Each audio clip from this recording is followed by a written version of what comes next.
ఏడాదిగా ప్రయత్నించిన సంతానం కలగలేదా? Noah IVF లో ఉచితంగా సంప్రదించండి.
నమస్తే, వెల్కమ్ టు తెలుగు న్యూస్. నేను గోపికృష్ణ.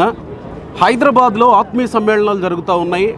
ఆంధ్రప్రదేశ్లో ఎలక్షన్స్ జరుగుతుంటే హైదరాబాద్లో ఆత్మీయ సమ్మేళనాలు జరుగుతూ ఉన్నాయి. వేల మంది జనాలు ఇక్కడి ఆత్మీయ సమ్మేళనాలకు అటెండ్ అవుతూ ఉన్నారు. ప్రస్తుతం నెల్లూరు పార్లమెంటు ఆత్మీయ సమ్మేళనం జరుగుతుంది. ఇందులో భాగంగా Kandukur constituency TDP incharge Nageswararao గారు ఉన్నారు మనతో. నాగేశ్వరరావు గారు నమస్కారం. నమస్కారం. నాగేశ్వరరావు గారు, హైదరాబాద్లో ఈ ఆత్మీయ సమ్మేళనాలు పెట్టాల్సిన అవసరం ఏమొచ్చింది? అంటే మీరందరూ కూడా ముందు గుర్తుపెట్టుకోవాలి, హైదరాబాద్ అంటేనే ఒక బ్రాండ్ అంబాసిడర్ చంద్రబాబు నాయుడు గారు. అటువంటి పరిస్థితుల్లో ఆంధ్రప్రదేశ్ ప్రజలు కూడా లాస్ట్ 2014-19 మధ్యలో ఒక మంచి నగరాన్ని నిర్మిస్తాడని చెప్పి చంద్రబాబు నాయుడు గారికి అవకాశం వచ్చింది. దాన్ని దృష్టిలో ఉంచుకొని 33,000 ఎకరాలు ఒక బ్రహ్మాండమైన రాజధాని నిర్మించడానికి ఆయన ఒక ప్రణాళికలు తయారు చేశాడు. దురదృష్టవశాత్తు ఒక నియంత చేతిలో ఆంధ్రప్రదేశ్ని అప్పచెప్పడం జరిగింది. ఆ పరిస్థితుల్లో 2019 తర్వాత చాలామంది ఆ గ్రామాల్లో బతకలేని పరిస్థితి. అంటే ఒక ఫ్యాక్షన్ సీఎం అయితే గ్రామాల్లో ఫ్యాక్షన్ వాతావరణం సృష్టించి అంత ముందున్న వాళ్ళకంటే కూడా జాబులు చేసుకునే వాళ్ళు కూడా ఈ మధ్య అలా గుడ్లూరు మండలం పోతే ఊర్లే ఖాళీ అయిపోయాయి. గుడ్లూరు మండలం కానీ ఉలవపాడు మండలం అట్లా అంటే బతకలేని పరిస్థితి ఆంధ్రప్రదేశ్లో. అందరూ హైదరాబాద్లో ఉన్నారు. వాళ్ళందరినీ కలవడంలో భాగంలోనే ఈ ఆత్మీయ సమావేశం పెట్టడం జరిగింది. కానీ వీళ్ళందరినీ మళ్ళీ ఆంధ్రప్రదేశ్కి మీ కాన్స్టిట్యున్సీకి తీసుకెళ్లాల్సిన అవసరం ఉందని మీరు గుర్తిస్తున్నారా? ఒకటి తీసుకెళ్లాల్సిన అవసరం మాత్రమే కాదు, తీసుకెళ్లాల్సిన అక్కడ ఉద్యోగాలు చేసుకునేలాగా అందరూ కూడా మేము తీసుకోవాల్సిన అవసరం లేదు. ప్రజలే స్వచ్ఛందంగా రేపు 2024 మే 13 జరిగే ఎలక్షన్లో ఈరోజు ఒక ఫోన్ కాల్తో ఇంతమంది పబ్లిక్ వచ్చారంటే ఈ రాష్ట్రంలో చంద్రబాబు నాయుడు గారు అవసరం ఎట్లా ఉందో అందరూ కూడా చూడాలి. ఈ ప్రజలను చూస్తే జగన్మోహన్ రెడ్డి గారు ఒక్కసారి అని చెప్పి రాష్ట్రాన్ని నాశనం చేశాడని చెప్పి ఆంధ్ర ప్రజలు 5 కోట్ల ప్రజల్లో ఉంది. దానికి ప్రత్యక్ష సాక్ష్యం ఈ పబ్లిక్, ఈ జనసంఘం. ఇక్కడికి వచ్చిన వాళ్ళకి మీరు ఏం ప్రామిస్ చేస్తారు? గతంలో పేపర్ పల్స్ ఫ్యాక్టరీ అక్కడ వస్తే ఆ తర్వాత అది ఏం జరిగిందో అందరూ చూశారు. మీకు కందుకూరు నియోజకవర్గానికి ప్రత్యేకంగా ఉద్యోగాలు ఇచ్చేటువంటిది ఒకటి పోర్ట్ అన్నారు, పోర్టు మేము నిర్మాణం చేస్తున్నామని వాళ్ళు చెప్తున్నారు. రెండోది పేపర్ పల్స్ ఫ్యాక్టరీ.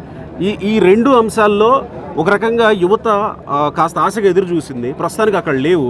మీరేమన్నా ప్రత్యేకంగా మీ విజన్ ఏమన్నా ఫ్యాక్టరీలు తీసుకున్నారు? గోపి గారు, ఇండో సోలార్ ప్రాజెక్టు అది దానికి అవసరం ఉంది.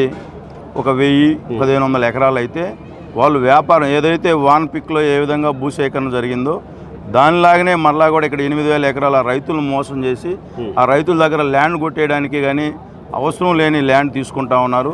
అదేవిధంగా 8,000 ఎకరాలు భారీ పరిశ్రమ, మధ్యతరహా పరిశ్రమలకు కానీ కేటాయించి ఉంటే ఆ ప్రాంతం మొత్తం ఒక పారిశ్రామిక హబ్ అయ్యేది. తప్పనిసరిగా రేపు 2024లో తెలుగుదేశం పార్టీ అధికారంలో రాగానే దాన్ని మళ్ళా ప్రక్షాళన చేసి ఎవరైతే ఒక ఇండో సోలార్ కంపెనీ కట్టబెట్టి ఆ ప్రాంత రైతుల్ని, ఆ ప్రాంత యువతని అందరినీ మోసం చేయడానికి దీనికి ప్లాను. దాన్ని తప్పనిసరిగా రివైజ్ చేస్తారు చంద్రబాబు నాయుడు గారు. ఆల్రెడీ ఏదైతే ఇండో సోలార్ కంపెనీకి అవసరమైన ల్యాండ్ మొత్తం డేటా బాబు గారి దగ్గర ఉంది. తప్పకుండా అది రివైజ్ చేసి అన్ని రకాల ఉత్పత్తులు తయారైతేనే అక్కడ ఆ ప్రాంతం అభివృద్ధి చెందుతుంది. తప్పనిసరిగా యువతకు కూడా జాబ్ గ్యారంటీ వస్తుంది. ఎంతమంది ఉన్నారు హైదరాబాద్లో మీ నియోజకవర్గం యువత? నాకు తెలిసి అయితే మొత్తం ఓటర్సే 30,000 ఉన్నారు. దాంట్లో యువత 70% ఉంటుంది. ఎందుకంటే ఈరోజు గ్రామాల్లో పోతే పెద్దలు 70 సంవత్సరాలు 60 సంవత్సరాలు పెద్దలే ఉన్నారు. ఆ రాష్ట్రంలో బతికే పరిస్థితి లేక తెలంగాణకి వస్తున్నారు. ఇవన్నీ కూడా రాష్ట్ర ప్రజలందరూ కూడా 5 కోట్ల ప్రజలు గమనించారు. మరలా చంద్రబాబు నాయుడు గారు అయితేనే ఆ రాష్ట్రాన్ని బతికిస్తాడు, లేకపోతే గాడిలో పెడతాడని ఆలోచనకు వచ్చారు. తప్పనిసరిగా రేపు 2024లో వన్ సైడ్ తీర్పు రాబోతాం. అంటే ప్రతిసారి హైదరాబాద్ నుంచి వచ్చి ఆంధ్రప్రదేశ్కి వచ్చి ఓటేసే పరిస్థితి ఉండకపోవచ్చు చాలా మందికి. గతంలో పోలింగ్ తక్కువ నమోదవడానికి కారణం కూడా హైదరాబాద్లో ఉండేటువంటి ఆంధ్రప్రదేశ్ ఓట్లు ఈసారి తక్కువగా వస్తారు. ఈసారి వస్తారా? ఈసారి తప్పకుండా మేము పిలవకపోయినా వచ్చే పరిస్థితి ఉంది. ఆ రాష్ట్రాన్ని కాపాడుకునే దానికి యువత చాలా సీరియస్గా ఉన్నారు. ఆ రాష్ట్రంలో ఉపాధి అవకాశాలు లేవు. ఈరోజు జాబ్ క్యాలెండర్ అని చెప్పి అబద్ధాలు చెప్పాడు, మెగా డిఎస్సీ అని అబద్ధాలు చెప్పాడు, నోటుకు వచ్చిన అలాగే మద్యపాన నిషేధం. దరిద్రం ఏంటంటే ఈ దేశంలో మద్యం వ్యాపారం చేసే ముఖ్యమంత్రి ఎక్కడన్నా ఉన్నాడంటే ఆంధ్రప్రదేశ్లో ఉన్నాడు. ఇది మన దౌర్భాగ్యం అని చెప్పి నేను ఈ సందర్భంగా తెలియజేస్తాను. మీకు మిమ్మల్ని గెలిపించడానికి మీకు ఓటేయాలంటే మీరు ప్రజలకి ఏం చెప్తారు? మీకే ఎందుకు ఓటేయాలని చెప్తారు? ఒకటి 2014-19 మధ్యలో చంద్రబాబు నాయుడు గారు ముఖ్యమంత్రిగా ఉన్నాడు. పంచాయతీరాజ్ శాఖ మంత్రి లోకేష్ బాబు గారు ఉన్నప్పుడు ఎన్ఆర్జీఎస్ ప్రతి గ్రామంలో, ఒక చిన్న గ్రామంలో కూడా 1 కోటి నుంచి 2 కోట్ల రూపాయలు సిమెంట్ రోడ్లు వేసాం. ఈ 5 సంవత్సరాల్లో ఒక పంచాయతీరాజ్ వ్యవస్థ కానీ, ఆర్డబ్ల్యూఎస్ వ్యవస్థ కానీ, ఇరిగేషన్ వ్యవస్థ కానీ, పంచాయతీరాజ్ వ్యవస్థ కానీ, ఆర్ఎండ్బి వ్యవస్థ ఎక్కడన్నా ఒక రోడ్డు వేసారా, లేకపోతే ఎక్కడన్నా వాటర్ స్కీమ్ చేశారా, ఒక ఇరిగేషన్ ప్రాజెక్ట్ చేశారా, లేకపోతే ఎక్కడన్నా ఒక చుక్క నీళ్ళు ఇచ్చారా? అంటే అంత దౌర్భాగ్య పరిస్థితులు ఆంధ్రప్రదేశ్ ఉంది. ప్రజలందరూ ఆగ్రహంతో ఉన్నారు. ఏ గ్రామానికి పోయినా పంచాయతీరాజ్ కనీసం బజార్ లైట్లు కూడా వేయడానికి పంచాయతీలో నిధులు లేని దౌర్భాగ్య పరిస్థితులు ఆంధ్రప్రదేశ్ ఉంది.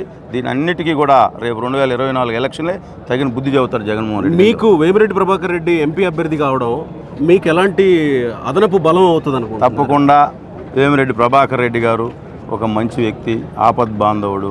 మీరు ఉదయగిరి కాన్స్టిట్యున్సీలో ఒక 150 వాటర్ ప్లాంట్లు ఆయన నిర్మించి దాని మెయింటెనెన్స్ కూడా ఈరోజు కూడా ఆయనే చూస్తాం. అటువంటి వ్యక్తి దొరకడం మా అందరికీ కూడా చాలా సంతోషకరం, మాకు చాలా బూస్టు. అదేవిధంగా ఆయన ఎక్కడ కూడా ఆయన గుడులంటే చాలా దేవుడు భక్తి చాలా ఇంట్రెస్ట్గా ఉన్నాడు. ఎక్కడ పోయినా ఆయన చూస్తే అందరూ కూడా సహాయం చేసే వ్యక్తి అని మీ కాన్స్టిట్యున్సీలోనే ఈరోజు నిన్న విజయసాయి రెడ్డి వచ్చి 40 లక్షల రూపాయలు కిరీటానికి ఇచ్చి అంకమ్మ తల్లికి ఇచ్చిపోయారు కదా సార్. ఇప్పుడు అంటే అంత పెద్ద స్థాయిలో విరాళం ఇచ్చిన వ్యక్తి కదా. ఇప్పుడు 40 లక్షలు A2కి చాలా డబ్బులు ఉన్నాయి, మనకందరికీ తెలిసి. దేశంలో A2 ఎవరన్నా ఉంటే విజయసాయి రెడ్డి. వేమిరెడ్డి ప్రభాకర్ రెడ్డి గారు ఎంపీ క్యాండిడేట్గా డిక్లేర్ కాకముందే కందుకూరు అంకమ్మ తల్లికి ఆ రోజు టెంపుల్ చూడగానే 50 లక్షలు విరాళం ఇచ్చాడు. ఆయన ఇచ్చాడని చెప్పి నేను 40 లక్షలు ఇచ్చాడే కానీ వేమిరెడ్డి ప్రభాకర్ రెడ్డి గారు ఆ రోజుకి ఎంపీ క్యాండిడేట్ కూడా కాదు. ఆ రోజుకి మన పార్టీలో కూడా అయినా కూడా ఆ గుడి చూడంగానే నాకు రోజు కూడా చదువుతాడు, ఆ గుడికి చాలా బాగుంది, అందుకని చూడంగానే 50 లక్షలు ఇచ్చానని చెప్పాడు.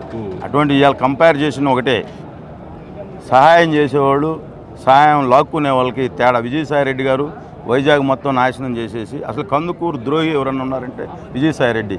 కందుకూరు నియోజకవర్గాన్ని నెల్లూరు జిల్లాలో కలపడంలో కీలక పాత్ర పోషించింది విజయసాయి రెడ్డి. అటువంటి వ్యక్తికి పదే ప్రస్తావిస్తున్నారు. అంటే అరవిందో ఫార్మా ఎవరిది? అరవిందో ఈరోజు రామాయపట్నం పోర్ట్ ఎవరు కన్స్ట్రక్షన్ చేస్తూ ఉన్నారు? విజయసాయి రెడ్డి స్వయాన అల్లుడు. వీళ్ళు ఆ ప్రాంతాన్ని దోసుకోవడానికి వైజాగ్ను క్లోజ్ చేసుకొని వచ్చారు. మళ్ళీ ఇప్పుడు ఈ ప్రాంతం కందుకూరు ప్రాంతం మీద వాళ్ళ పోర్టు సంబంధమే లేదు. ఎవరు మా అమ్మాయిని ఇచ్చిన వాళ్ళకి సంబంధించినటువంటి కంపెనీ అది, నాకు సంబంధమే లేదని చెప్తాను. దేశంలో అందరికీ తెలుసు విజయసాయి రెడ్డి ఎవరు, అరవింద వాళ్ళు ఎవరు. అంటే మనం ఇలా ఏదో పిల్లి పాలు తాగుతాం మాకు ఎవరు చూడలేదని నేను చెప్తే అవన్నీ జనాలు నమ్మరు. తప్పనిసరిగా విజయసాయి రెడ్డి ఘోర పరాభం. కందుకూరు నియోజకవర్గం నిన్న చేవూరు, రావూరు, ఏలూరుపాడు ఏ అయితే పోర్టు ఎఫెక్టెడ్ అయిన విలేజ్లో పోతే వాళ్ళు డైరెక్ట్గా చదువుతున్నారు విజయసాయి రెడ్డిని మా గ్రామాల్లో కూడా రానివని చెప్పి. అంత కోపం ఉంది ఆ గ్రామాల్లో. తప్పనిసరిగా విజయసాయి రెడ్డి కందుకూరు ద్రోహి కంపల్సరీ నేను చెబుతాను. సో మిమ్మల్ని ప్రజలు గెలిపించడానికి మీరు ఇంకా ప్రజల్లోకి వెళ్ళడానికి ఇంకేమన్నా మిగిలే ఉందా? ప్రజల్లోకి ఆల్రెడీ వెళ్ళిపోయారా? ప్రజలు మీకు ఎలాంటి స్వాగతం? 2 సంవత్సరాల నుంచి నాకు ఇచ్చిన కర్తవ్యం ఇన్ఛార్జి నుంచి ఈరోజు క్యాండిడేట్ అభ్యర్థి దాకా నేను 24/7 పార్టీ కోసం కష్టపడ్డాను. నాకు చేతైన సహాయ సహకారాలు అందించాను. కేడర్తో మమేకమయ్యాం. ఎవరైతే యువత ఉందో నాకు చేతైన వరకు వాళ్ళకి ఏదైనా పని అడిగితే నాకు చేతైన వరకు చేశాను.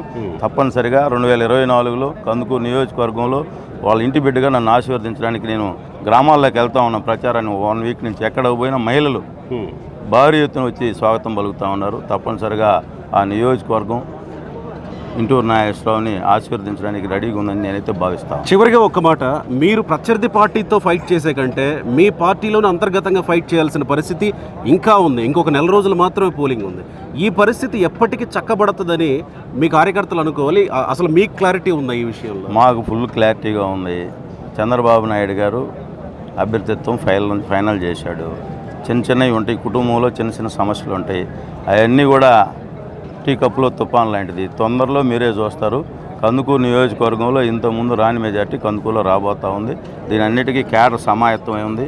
ఈ చిన్నవి ఉంటే అవన్నీ సర్దుకుంటాయని చెప్పి నేనైతే పూర్తి నమ్ముకుంటా ఉన్నాను. Right, all the best Nageswara Rao గారు. Thank you.